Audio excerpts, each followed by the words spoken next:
Hi, it's me again with Corel tips and tricks.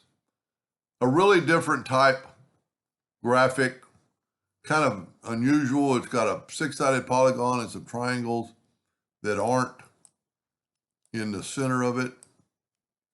Pretty easy to draw. Take a six-sided polygon and hit P to put it in the center of the page. I like a flat top, so I'm going to rotate it 30 degrees.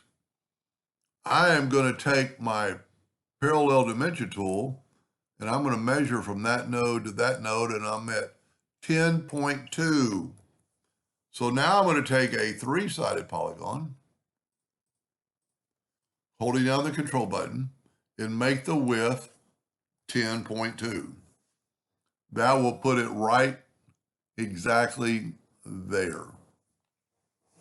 Now, we need to divide this polygon or this triangle into three parts, and you can already see the nodes. So we're going to take a 2-point line and go from that node down to that point, that node down to there, and then this node up to here. Now we're going to delete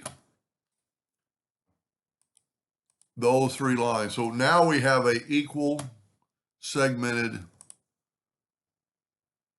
triangle. I'm going to use a different color this time. And I'm going to fill that in and nudge it over.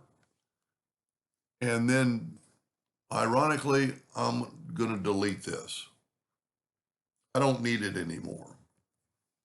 But I'm going to take this one and I'm going to get my interactive fill tool and I'm going to go from the outside to the inside and put a little darkness. Now I want them to all be the same.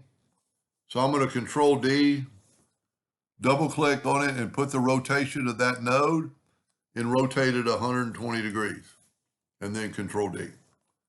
Okay, now I'm going to nudge it back to where it was, but I'm going to do it two ways. I'm going to put some black lines on it. I'm going to make a duplicate of that. And on this one, I am going to group it together and I'm just going to slide it. Oh, no, I'm not. I'm going to make it larger, but I'm going to make it stay the same on this plane. So I'm going to go like that. And you can still see it's on that plane. Control D, alternate C, which is going to make it rotate from there. And you can see it's all set, and we're going to rotate it 60 degrees.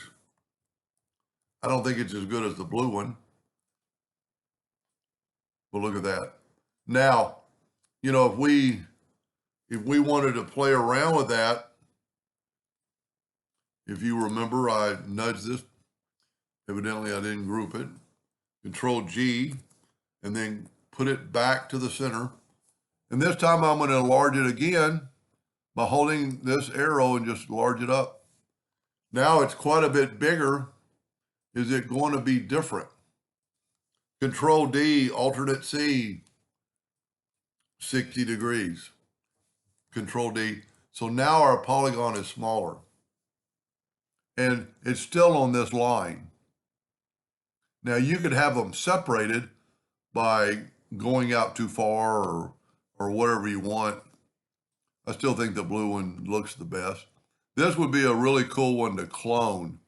And you could also take it and give it that turquoise line. I evidently didn't select that one. Or you could give it white lines, just personal preference. I like the black on this blue one. But anyway, that's a pretty cool way to rotate stuff. Anyway, I hope that gave you an idea or two, and thank you for watching.